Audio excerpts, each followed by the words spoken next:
Alright, so as promised, we'll be test riding the Speed 400. Ganda, no?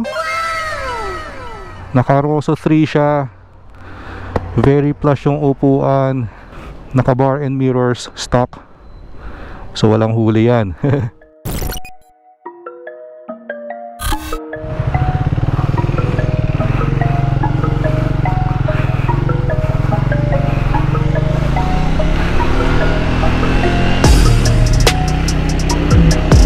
Alright, so first ride natin sa Speed 400. So right off the bat, first impression, sobrang upright ng position ko dito. Upong upo.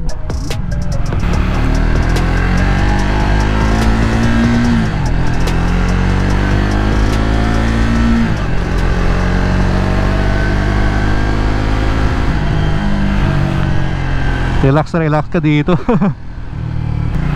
And since 400cc bike to, hindi ka naman masyadong gugulatin ng power. Tamang tama lang. So pwede for beginners. Wala kang kapagod-pagod dito sa bike na to. Oh, merong sensation na para akong naka-adventure bike eh. Yung posisyon ganun siya ka-upright. Taas ng handlebar. Hindi rin aggressive yung foot pegs.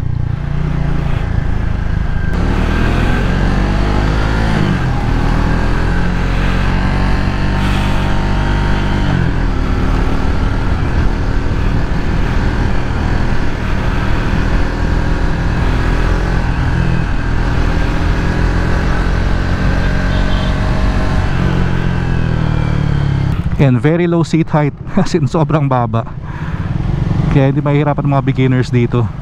In terms of looks, parang feel ko dito yun similar do sa Scrambler ng Ducati.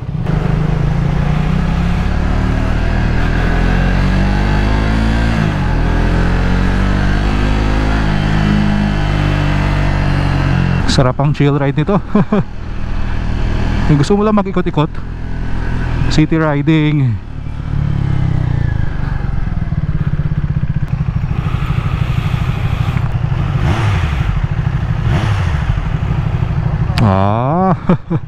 Bumobomba pa yung Daytona. Stock exhaust, pero sounds good. Ito, ganda mag-ikot sa BGC. May Bentley, Audi, Porsche, may Lambo rin.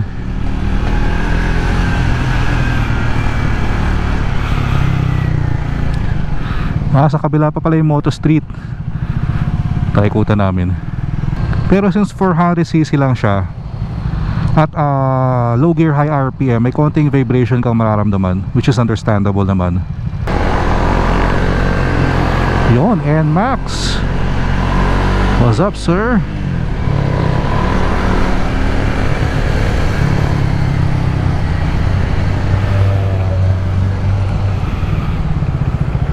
So ikot-ikot lang tayo ng BGC para we get to get a good feel nitong Speed 400. As far as I know, ang dami na nagpa-reserve dito last year. So swerte yung makakakuha nito. Sobrang quality bike.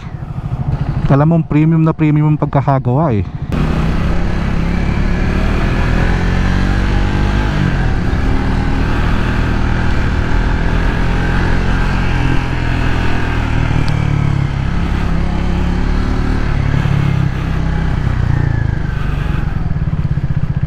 Alright, so nalagpasan natin yung Moto Street. Sa kabila pala, parang daming scooter dito na yung color pink na for rent.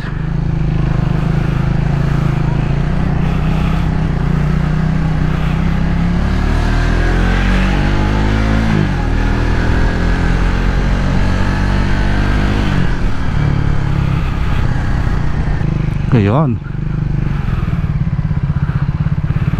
ito yung Moto Street, diba? Alam ko ito yun itong gitnang part na yan. Kala ko may event sa Moto Street. Wala pala. So ito yung hazard nya. That's the hazard. Signal lights. Yung horn okay naman. Yeah, malakas naman. May arangkada naman, pero hindi naman yung tipo ng torque na magugulat ka. Kaya again, safe for beginners. Sarap sana i-test ride dito sa expressway. Kaso dito lang natin pwedeng gamitin. Siguro pag pinahiram sa atin ng medyo matagal, ng ilang araw. Kaso sa malalaking vlogger lang yata nila pinapayagan yun eh.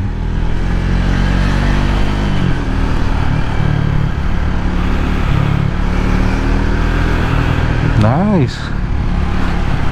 Magsa-stand out talaga dito guys yung ergonomics, yung position mo when riding. Sobrang upright eh. Oh, ang ganda ng panahon, lumilim. Or no-cover lang ng mga building pala. Ito na pala yung Uptown Mall. Alright.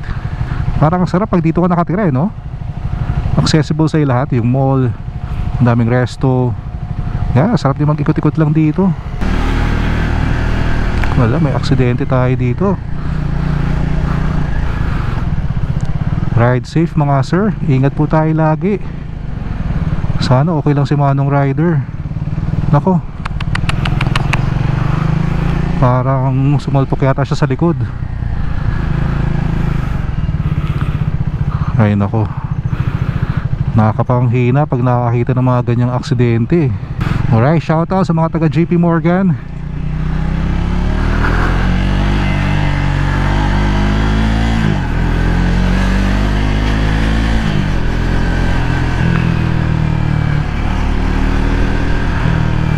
Alright, hindi ko na alam kung anong lugar to. Mag-right na siguro tayo dito. I'm not sure kung BGC pa yun. Astig to naka-scooter, no?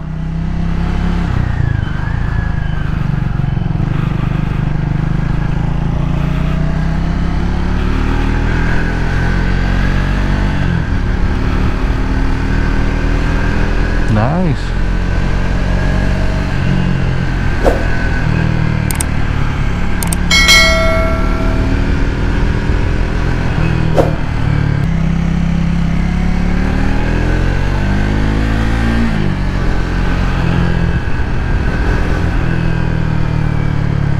Alright, so we are here. Woo!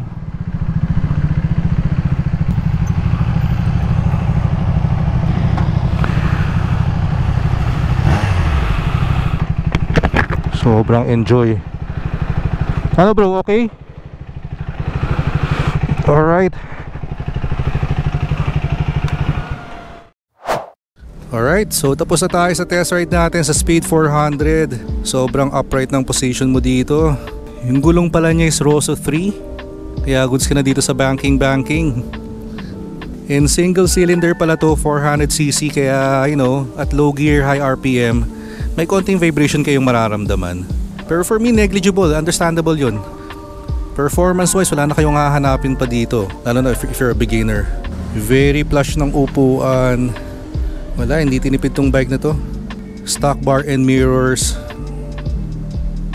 Yeah, so if interested kayo dito guys, takbo na kayo sa Triumph BGC.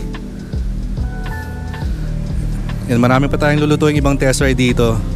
Forgot to mention lang pala kanina, ngayon ko lang napansin, yung kadena pala nito nasa right side. Galing eh, no? So thanks for watching. Ingat kayo lahat palagi, always ride safe. Peace out.